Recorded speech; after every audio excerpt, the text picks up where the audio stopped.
우리는 지난 몇 주 전부터 열왕기상 16장 이제 부분부터 이 아합 왕이 속해 있는 소위 오므리 왕조의 이야기를 우리가 보고 있습니다.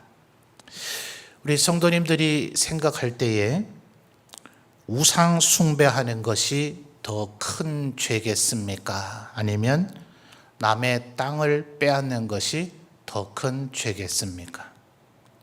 심지어 우리가 생각할 때에 아합 왕은 그저 우상을 숭배하는 정도가 아니라 그랬죠. 갈멜산에서 바알과 아세라의 선지자 850명과 엘리야가 대결한 것은 누가 진정한 하나님이냐? 우리 한글말로 하나님이라고 번역되어 있는 히브리 말은 엘로힘이라고 하는 단어로서 온 우주 만물을 창조하신 분, 일반 세상에서 하나님을 딱히 믿지도 않는 그런 이들이 말하기를 이제 조물주라는 표현을 쓰죠. 이 우주 만물을 볼 때 이게 저절로 생겨났을 리가 없다. 최소한 정신이 똑바로 박힌 과학자들은 이 정도까지는 추론을 합니다. 소위 정신 나간 과학자들이 얘기하는 빅뱅설이라는 게 있죠. 우주가 어느 날 갑자기 거대한 폭발을 통해서 생겨졌다. 근데 그 설정과 가설 자체가 엉터리죠. 폭발이라고 하는 것은 과학적으로 볼 때 산소라고 하는 기체가 있어야 되고, 그리고 폭발이 될 인화 물질이 있어야 되고, 그리고 그 인화 물질에다가 폭발력을 자극하는 소위 이 점화가 되어지는 그것이 있어야 됩니다. 이 세 가지가 있어야 폭발이 이루어지는데, 무인 상태에서 어느 날 갑자기 폭발이 이루어졌다. 과학자들이 주장할 학설이라고 하기에는 너무나 그 전제 자체가 자기들의 과학자임을 스스로 부정하고도 남음이 충분한 그런 엉터리 가설인데도 지금까지 이것이 가장 설득력 있는 우주 창조의 가설이다라고 현 과학계에서 주장하는 게 참 우스꽝스럽지 않습니까? 만약 그거대로를 하고 한다면 우리 예배당 같은 마당에다가 수류탄 같은 것을 마구 터뜨리다 보면 최소한 최신형 자동차 하나 정도는 거기에 갑자기 턱 하고 나타나야, 그래야 아무것도 없는 무인 공간에서 빅뱅에 의해서 이 조화로운 우주가 만들어졌다는 것이 증명이 되겠죠. 그래서 정신머리가 똑바로 박힌 과학자들은 이 오묘하고 조밀하게 이루어져 있는 이 우주 만물은 절대로 그런 식으로 우연적인 저절로 생겨질 수가 없고, 대단한 지적인 존재의 설계에 의해서만 만들어질 수가 있다. 그리고 그 전능한 존재는 한 분, 유일하신 분이어야 되지, 만약 그런 전능한 존재가 여러 존재라면 이 우주는 벌써 파괴되어졌을 것이다. 그래서 오직 유일한 창조주, 우리는 그것이 하나님이시라는 걸 알지만 세상 사람들은 그 신앙이 없는 이들도 있기 때문에 그들은 편의적으로 우주 만물을 만들어낸 존재, 창조주라는 말의 다른 의미로서 조물주라는 표현을 씁니다. 그러니까 바로 그 하나님이라고 번역되어 있는 구약 성경의 히브리 말의 엘로힘이라는 말은 보편적인 의미로 생각하면 바로 그 조물주를 의미하는 거예요. 지금 주장이 엇갈리는 것은 엘리야를 비롯한 일단의 하나님의 백성들은 여호와, 그분이 바로 하나님이시라는 것이고, 바알과 아세라는 바알과 그의 부인인 아세라가 바로 하나님이라고 주장을 하는 거예요. 그래서 갈멜산 정상에서 누가 진짜 하나님이냐? 그래서 여호와 하나님, 그분이 오직 여호와가 하나님이시다. 바로 12개의 돌을 쌓고 또 12통의 물을 들이다 부어서 도무지 인간의 힘으로는 제단에 불을 붙일 수 없는 그곳에 하나님의 불이 내려서 제단의 물기의 습기조차도 없게 만들었음을 볼 때 백성들이 여호와가 진정한 하나님이시다. 자, 바로 이게 이제 확인이 되어지는 거죠. 그러니까 그 이전의 우상 숭배는 일종의 보험을 여러 개 든다 하는 식으로 하나님도 경배하고 바알과 아세라도 경배하고, 사실은 두로와 시돈의 신이 바알과 아세라고 가나안 토착신이 그거지만 그 외에도 많은 신들이 있죠. 블레셋인들의 다곤이라든지 또 아람과 모압, 에돔 이쪽에도 또 다른 신들이 많았단 말입니다. 심지어는 1월 성신, 해와 달과 별들도 신으로 숭배했고, 애굽은 그 10개의 재앙 속에서 나타나는 것처럼 나일강을 비롯한 수많은 존재들, 우리가 볼 땐 너무나 어처구니 없게도 파리, 이 파리가 바알세불이라고 해서 마귀의 대왕이라고 하는 개념이에요. 그래서 그것도 신으로 섬기고 개구리도 소도 다 신으로 섬기고 있으니 얼마나 어처구니가 없습니까? 그러니까 이 고대의 여러 나라의 사람들은 신을 많이 섬기면 혹시 이 신이 미처 살피지 못한 영역을 다른 신이 보완해 줄 터이니 마치 보험을 여러 개 드는 것처럼 모든 신들을 다 섬기고자 하는 이들도 있었단 말입니다. 그런데 이 아합 왕 때의 이세벨은 오직 바알과 아세라만 섬기지 하나님을 섬기지 말라 할 정도가 아니라 하나님을 섬기는 자들을 무작위로 죽여대기 시작을 했으니 이게 큰 죄악으로 보이지 않아요? 자, 여러분 생각할 때에 이 신도 섬기고 저 신도 섬기는 우상 숭배, 그리고 아합과 이세벨 때에 있었던 바알과 아세라 외에 섬기면 죽인다 하면서 하나님을 섬기는 자들을 죽였던 보다 더 적극적인 우상 숭배, 그리고 오늘 우리가 읽은 나봇이라고 하는 사람의 포도원을 빼앗는 죄, 어떤 죄가 가장 크다고 여겨지십니까? 아마 보편적인 우리의 생각 속에는 감히 하나님을 섬기는 자를 죽이고 바알과 아세라만 섬기라고 강요한 것이 가장 흉악한 죄가 아닐까 이렇게 생각을 할 거예요.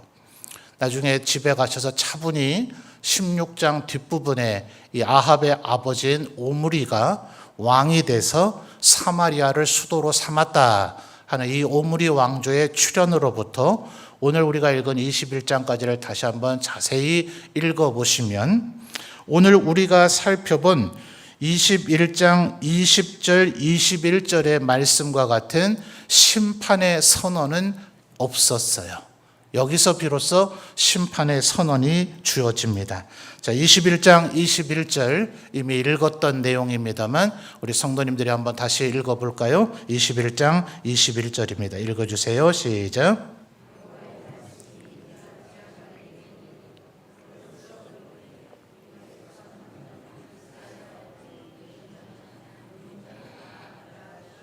아멘. 정말 무서운 심판의 말씀이죠.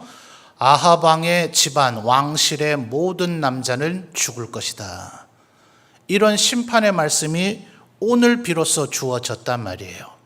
16장 하반부에 오므리가 왕이 됐다 하는 그 얘기를 할 때부터 이 오므리 왕조는 그 이전에 22절을 보면 이 아합 왕의 아버지인 오므리가 왕이 되는 오므리 왕조가 시작되기 전에 북이스라엘의 첫 번째 왕실은 여로보암의 왕실이었죠. 22절에 상반절에 보면 나오죠. 느밧의 아들 여로보암의 집.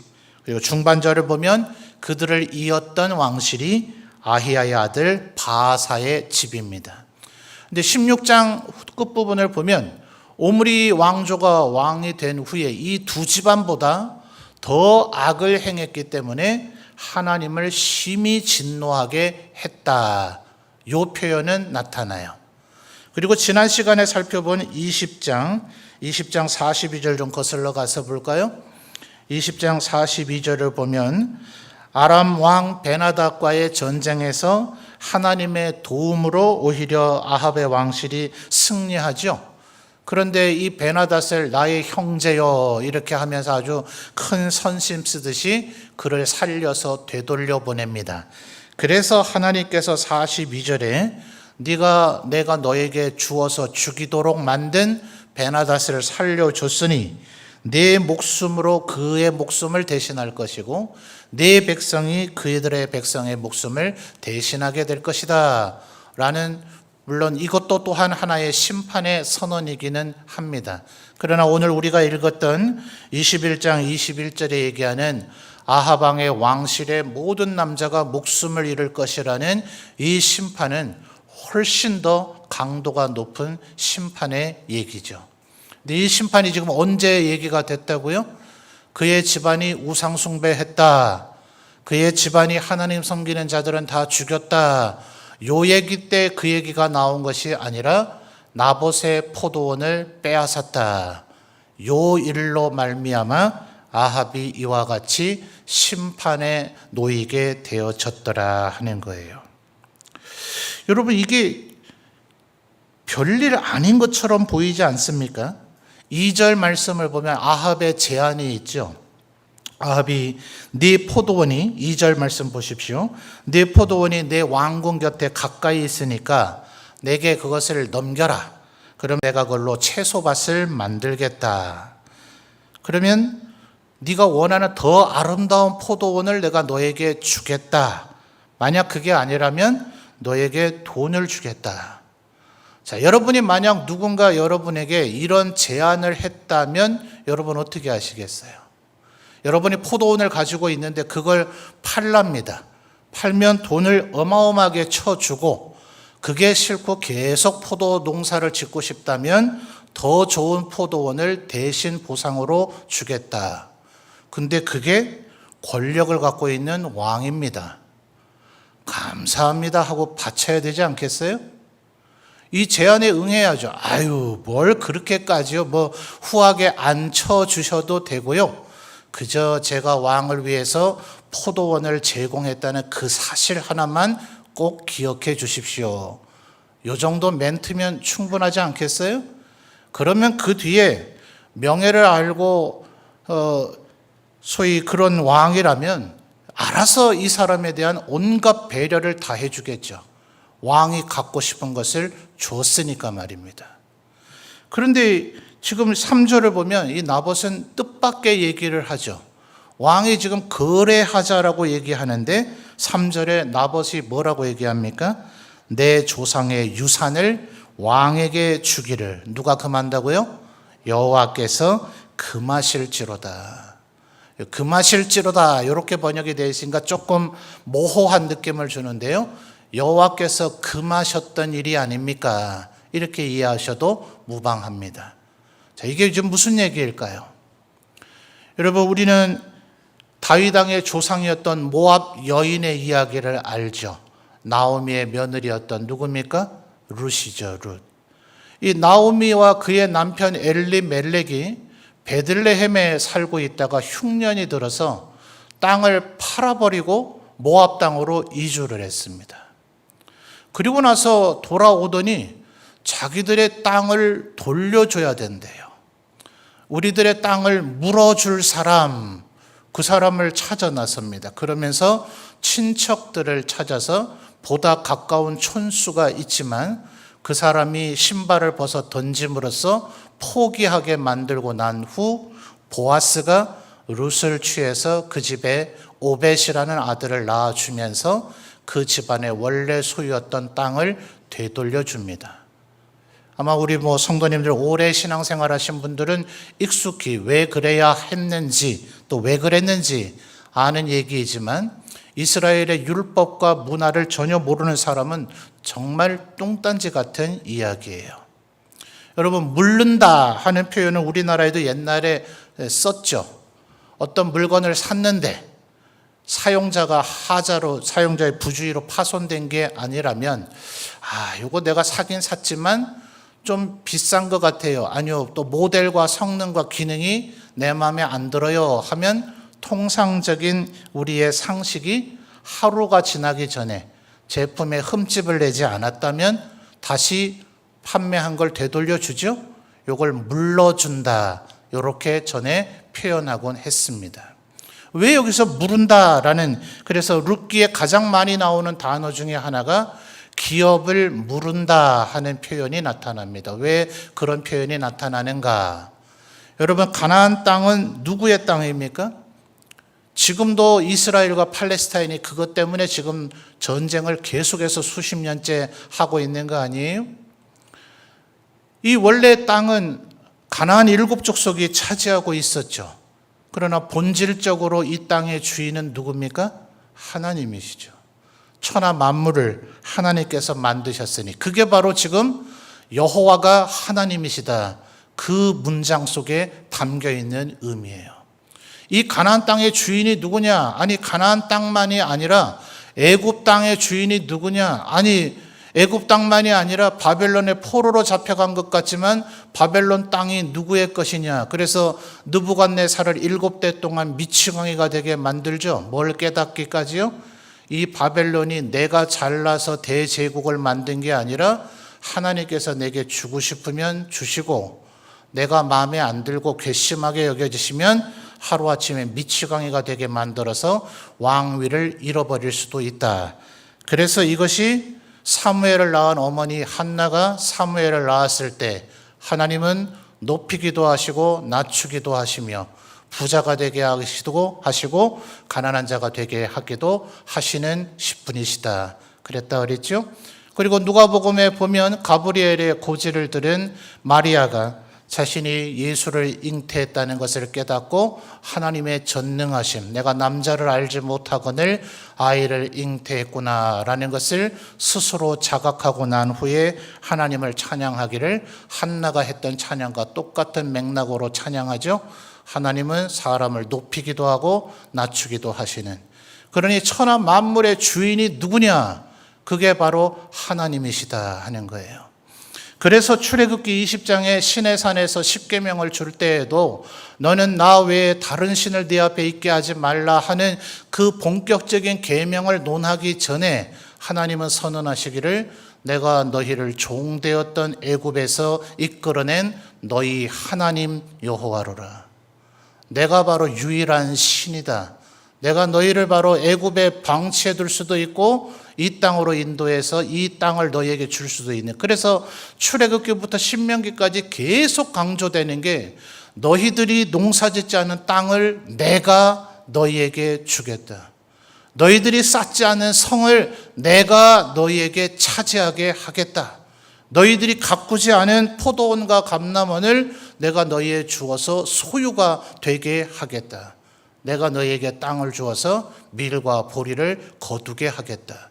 그러니 유월절 외에 그들이 꼭 지켜야 되는 절기는 첫 수확을 하면서 이 초실절, 이 열매를 거두게 하신 이가 하나님이십니다. 모든 추수를 다 끝내고 나서 수장하면서 수장절로서 이 모든 추수물을 거둘 수 있도록 우리에게 땅도 주시고 풍년이 되도록 만들어 주신 이가 하나님이십니다. 라는 것이 그들이 1년에 3번 유월절, 초실절, 수장절이 반드시 지켜야 되는 절기이더라 하는 겁니다. 그래서 그들에게는 절대로 오늘날 우리가 생각하는 거래 행위로서의 땅의 사고 팔문 있을 수가 없어요. 땅은 내 것이니 팔 수 없다. 너희는 각 지파의 경계를 따라 이 지파가 균등하게 분할을 하라. 집안 따라 분할을 하라. 그러니 슬로보앗의 딸들이 얘기하죠. 우리는 아들이 없어서 딸밖에 없으니 이대로 두면 우리 아버지의 집안은 사라져 버릴 것이고 이 땅은 다른 사람의 차지가 될 것입니다. 그러니 뭐라고 얘기합니까? 딸만 있다면 그 딸에게도 계승을 해서 그 집안, 지금 22절에 부정적인 예였지만 뭐라고 표현했습니까? 여로보암의 집, 또 바하사의 집, 이 집안 단위가 이스라엘에서는 굉장히 중요해요. 이 집안 단위가 붕괴되지 않도록 하라. 다만 너희는 다른 지파에게 시집 가서는 안 되고 너희 지파의 남자들에게 시집을 가서 그 계승이, 지파 간의 균형이 무너지지 않도록 해라는 거예요. 얼마 동안요? 50년마다 이 일이 이루어지는 겁니다. 그러면 도대체 나오미와 엘리멜렉은 도대체 무슨 짓을 한 거예요? 그것은 소유권을 넘긴 것이 아니라 최대 맥시멈 50년의 사용권을 넘긴 겁니다. 그래서 50년마다 돌아오는 희년이 되면 원래의 주인에게 되돌려 줘야 돼요. 이렇게 되면 어떻게 될까요? 부의 세습이라는 것이 근본적으로 불가능하게 됩니다. 간혹 엘리멜렉과 나오미의 집안처럼 흉년을 견뎌내지 못하고 조금 성실하고 지혜롭지 못해서 쫄딱 망해버린 집안이 출현한다 할지라도 50년만 견뎌내면 원래의 삶이었던 상태로 다시 회복될 수 있는 기회가 주어지게 됩니다. 왜 이럴까요? 하나님은 천하 모든 만물이 하나님의 창조물로서 그들 모두가 본질적인 행복을 누리며 살도록 만드시기 위함입니다. 그러니까 이 세상 그 어디에서도 존재하지 않았던 초고도의 복지사회가 모세 시대의 율법을 통해서 주어진 거예요. 지금 3절에서 나봇이 얘기하는 것은 바로 그것. 하나님께서 그렇게 하면 안 된다고 하셨다라고 이야기하고 있는 겁니다. 그런데 아합이 아무리 바알과 아세라를 섬기고 또 두로와 시돈의 공주인 이세벨과 결혼을 했다 하더라도 그는 아마 이 하나님의 두려움을 어느 정도는 알고 있는 것 같죠. 그러길래 29절에서 하나님께서 오늘 읽은 마지막 절에 아합이 내 앞에 겸비함을 보느냐라고 평가하지 않습니까? 그런데 두로와 시돈에서 시집온 이세벨은 하나님을 근본적으로 두려워하지 않으니 아합 왕에게 자기가 빼앗아 주겠다라고 얘기를 하죠. 그래서 8절부터 10절까지를 보면 왕명을 사칭합니다. 그리고 하나님의 이름을 거론해서 10절에 하나님과 왕을 저주했다고 거짓 증언을 하게 합니다. 하나님의 이름을 망령되이 일컫지 말라, 네 이웃에게 거짓말하지 말라는 십계명을 어기게 만들고 그들로 하여금 공의로운 재판을 가장해서 나봇을 돌로 쳐서 죽임으로 살인하지 말라는 계명을 어기는 것을 서슴지 않습니다. 이세벨의 행동 자체도 십계명 모두를 어겼다 해도 과언이 아닌데 하나님께서 지금 가장 강력하게 보시는 것은 이 경계를 무너뜨리는 것, 소유권을 마음대로 이전하는 것, 이것은 하나님의 창조주 되심, 하나님께서 만물의 주인 되심 그것 자체를 부정하는 것이기 때문에 단순히 우상을 숭배하느냐, 하나님을 섬기는 자를 핍박하느냐 보다 이게 실상은 더 본질적인 죄악이다 하는 거예요. 그러니 여러분 언제나 기억하셔야 됩니다. 우리들이 하나님의 백성이 됐다 하는 것은 내가 예수님을 믿는다, 그분이 나를 구원해 주신다라는 것을 믿는다는 것은 단순히 내가 이제 죽음의 공포에서 해방됐다, 내가 죽는 게 아니라 영원히 살 존재가 됐다, 내가 축복받는다, 아니 이 정도 차원이 아닙니다. 이걸 좀 신학자들이 어려운 말로는 기독교 세계관이라고 얘기해요. 기독교 세계관의 핵심은 이 우주 만물이 저절로 생겼다는 것이 아니라 하나님이 창조하신 것이다. 그러니 하나님이 모든 것의 주인이시다. 우리가 아무리 잘나 보이는 것 같아도 우리는 그의 피조물에 불과하다. 그러니 모든 영역에서 하나님께 복종하고 하나님께 경배하고 그분의 말씀에 순종해야 할 의무가 우리에게 생긴 것이다 라는 것이 먼저 전제가 되어져야 되는 거예요. 나는 예수님이 나를 사랑하신다는 걸 믿는다, 내 죄를 사하여 주신다는 걸 믿는다, 요 수준에만 머물러 있는 사람은 실상 우상 숭배하는 것과 다름이 없는 겁니다. 하나님을 그저 나의 유익과 나의 복리를 위해서 이용하는 것에 지나지 않는 거죠. 하나님이 날 대신해서 내 죄를 사해 주셨다, 나를 다시금 살려서 영생을 주셨다, 나에게 축복을 주실 것이다. 그 무당한테 굿해서 얻어내는 것과 뭐가 달라요? 알라딘의 램프라고 알려지는 그 램프 속에서 진이라고 하는 거인이 나와서 내 소원 다 들어줘 하는 것과 뭐가 다르냐 말이에요. 그것은 우상 숭배와 다름이 없는 거예요. 하나님을 온전히 믿는다는 그 믿음 속에 가장 본질적으로 깔려 있어야 되는 것은 하나님이 창조주이시며 조물주이시고 동시에 심판자가 되신다. 그러니 우리는 그의 말씀에 철저하게 순종해야 된다. 이것이 먼저 전제가 되어져야 하는 것입니다. 여러분, 만약 지금 이 아합의 이 일이 이렇게 되어지면 결국 어떻게 될까요? 이스라엘은 완전히 하나님이 없는 세상이 되어져 버리는 겁니다. 그래서 기억하십시오. 그저 오므리의 집안이 그 이전의 여로보암이나 바하사의 집안보다 더 악해서 하나님께서 심히 진노하셨기 때문에 심판받은 것이 아니요, 하나님을 섬기는 자를 핍박하고 죽이는 그 정도의 죄악 때문에 심판한 것이 아니라 하나님의 창조주시며 만물의 주인 되심을 부정했을 때, 그때 아합의 집안에 비로소 심판이 도래했더라 하는 거예요. 그러니 여러분, 우리는 삶의 전 영역에서 이 사실을 기억해야 됩니다. 그래서 하나님께서 뭐라고 얘기합니까? 네 부모에게 효도해야 되지만 효도할 만한 부모님이 아니라 하더라도 최소한 공경은 해야 된다. 왜요? 그분들을 나의 부모님이 되게 하신 이가 하나님이시기 때문에 그렇죠. 네 부부가 서로 결혼했다면 누가 먼저라고 할 것 없이 남자들은 마치 주님이 우리에게 하셨다 그렇게 사랑해야 되고, 아내들은, 여자들은 남자를 우리가 주님에게 하듯이 그렇게 섬겨야 된다. 서로 간에 그렇게 사랑해야 된다. 이것은 하나님이 우리를 남자와 여자로 만드셨다는 것을 인정하는 행위다는 거예요. 또 마찬가지죠. 사장님과 고용 노동자들 혹은 종과 주인의 관계에서도 주인들은 언제나 생각할 것을, 오늘 새벽 전도서에서도 그 표현이 나타났죠. 모든 사람들이 먹고 살아야 된다. 왕도 예외는 아니다. 네가 제일 권력자라고 여겨지겠지만 너도 결국 먹어야 되고 화장실에 가야 될 인간이 아니더냐. 지금 솔로몬 왕이 그런 얘기를 하는 거예요. 그런 것처럼 모든 인간들이 내 위에 전능하신 하나님이 보고 계시다 하는 것을 기억하셔서, 혹시 나보다 힘없는 사람, 소위 우리 한국 사회에서 요새 가불의 관계라 그러죠. 을의 관계에 있는 사람에게 함부로 대하지는 않았는가?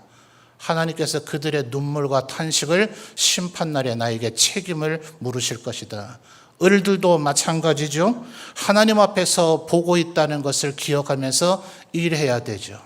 소위 울산에 가면 현대자동차, 현대중공업, SK 이런 분들을 귀족 노조라 그러잖아요. 그래서 제가 울산에 부목사로 사역을 할 때 현대자동차가 한참 파업을 하고 있을 때 그 신우에 가서 돈 받은 만큼만 일하려고 하지 말고 하나님 앞에서 일한다는 것을 기억하고 일하라 했더니 아주 노조원들 얼굴이 그냥 울그락불그락 하더니만 다음에 저를 또 보내서 설교해달라 했다 하더라고요. 하나님 앞에서 우리가 언제나 일해야 되죠. 그러니까 이것이 나봇의 포도원을 함부로 빼앗느냐, 이건 절대로 빼앗아 안 되느냐 하는 이것이 단순히 땅의 소유권의 문제가 아니라 하나님이 천하 만물을 다스리시는 분이시라는 것이 내 삶의 전 영역에 인정되어져 있느냐, 하나님이 지금 그걸 보신단 말이에요. 그러니까 여러분이 예배 시간에 출석했냐 결석했냐 이 차원의 문제가 아니에요. 다른 사람보다 내가 성경 좀 읽었느냐, 그래서 주보에 매주 들어있는 성경 문제 풀어서 연말이 되면 개근상을 받느냐, 겨우 이 정도 문제 아닙니다. 내가 가끔쯤은 찬양대 솔로를 할 정도로 내가 찬양을 잘한다, 겨우 이 차원의 문제가 아니라고요. 이거는 가장 기본적인 것이고 하나님의 백성도로 살아가기 위해서 가장 기본으로 하는 것이고, 실제로 우리가 하나님의 백성이냐 빛이냐 소금이냐 하는 것은 여러분의 삶, 여러분의 직장 속에서 드러나는 거예요. 그곳에서 내가 다른 사람을 정중히 대하는가, 사랑과 희락과 자비와 양성과 온유와 충성과 절제, 이것은 현대적인 개념을 하면 친절함이 거기에 들어있단 말이에요. 나는 하나님 앞에서, 예를 들어 직장에 가서 아침에 출근하자마자 큐티도 하고 막 성경도 묵상하고 심지어 막 소리내서 기도도 하고 이래가지고 남들은 지금 막 업무 시작하느라 바쁜데 저분은 예수 믿어서 그렇대, 우리가 이해를 해줘야지 이러고 있는데 나중에는 막 사람들에게 무례하게 굴면 하나님의 이름을 망령되이 일컫는 것이 되는 거죠. 그러니까 우리가 직장에서 정말 다른 사람에게 정중한가, 친절한가, 그리고 말 그대로 주님 가르침대로 오른뺨을 때렸을 때 왼뺨을 돌려댈 자세가 되어져 있느냐, 이게 바로 지금 나봇의 포도원을 빼앗느냐 아니냐 하는 그 차원의 문제다 하는 거예요.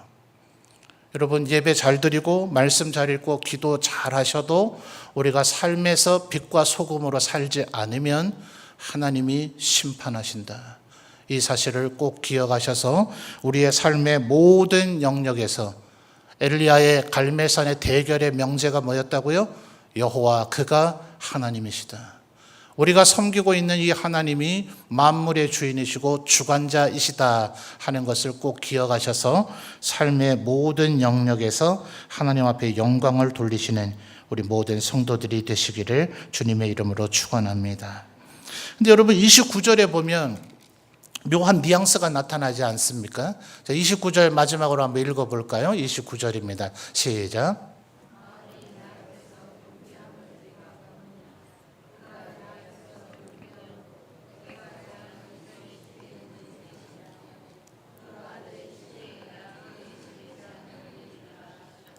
아멘. 죄는 아합이 졌는데 왜 아들을 혼냅니까? 이런 착각을 하실 수가 있어서 첨언을 하는 거예요. 이제 뒤에 몇 주 걸쳐가면서 살펴보겠지만 아합은 아합의 죄로 말미암아 멸망하고 아합의 아들은 아합의 아들의 죄로 말미암아 멸망합니다. 아합 때문에 억울하게 죽는 아들이 아니라는 것. 그러면 용서하려면 이왕 화끈하게 다 용서해 주시지. 자, 29절을 보면 독특한 단어가 나타나죠. 겸비라고 하는 단어로 지금 번역이 되어져 있어서 보편적으로는 이걸 회개라고 봅니다. 근데 아합이 정말 회개했는가? 그래서 어떤 신학자들은 일시적, 제한적 회개라고 봅니다. 그렇게 보는 이유가 회개라고 하는 말을 지정의의 세 개 요소로 나누기도 하지만 당장 우리 한자적인 의미로 보더라도 회는 뭡니까? 뉘우침이죠. 뉘우침. 그리고 개는 고침입니다. 우리가 흔히 하는 예로 내가 회개했다라고 얘기하지만 뉘우침들은 많이 하지만 고치지를 않는 경우들을 많이 봅니다. 그래서 29절에 지금 이 겸비함이라고 하는 것, 그럼 하나님이 완전히 용서해 주시지 결국 아합은 전쟁터에서 전사합니다. 그리고 이세벨을 아주 비참하게 죽게 되는데 그렇게 되는 이유가 뭔가? 그저 근심했을 뿐이죠. 오늘 우리가 읽은 21장을 보면요, 아합이 마치 7살짜리 어린아이인가 싶을 정도로 4절에도 보면 나봇이 땅을 안 준다니까 근심하고 답답하고 밥을 안 먹습니다. 그러니까 아내가 와서 왜 밥을 안 먹으세요? 아내가 남편에게 왜 식사 안 해요? 완전 삐져버린 어린아이 보는 것 같지 않습니까? 그리고 나서 엘리야에 의해서 책망과 심판을 들었는데도 불구하고 27절을 보면 풀이 죽어 다녔다라고 얘기해요. 여러분 이 정도 얘기가 되면 어떻게 해야 되겠습니까? 16절을 보면 아마 이때는 아합이 굉장히 신났을 거예요. 16절 아합은 나봇이 죽었다 함을 듣고 곧 일어나서 이스라엘 사람 나봇의 포도원을 차지하러 그리로 내려갔더라. 차지했습니까? 못했습니까? 차지하러 신나서 내려가는데 거기에 엘리야가 떡하니 나타나서 네가 이제 죽으리라. 결국 차지하지 못하죠. 그러면 여러분 이제 어떻게 해야 됩니까? 나봇의 포도원 때문에 아합도 놀라지 않겠어요? 지금까지 이런 심판의 메시지는 듣지를 못했는데 오죽하면 27절에서 풀이 죽어 다닐 정도였겠습니까? 그럼 풀이 죽어 다니면 안 되죠. 이 겸비함이 진정한 회개를 하면 뭐 해야 됩니까? 나봇이 어떻게 해서 지금 죽임을 당했죠? 돌로 맞아 죽었죠. 죽은 이유가 뭐였습니까? 하나님과 왕을 저주했다. 나봇이 저주했습니까?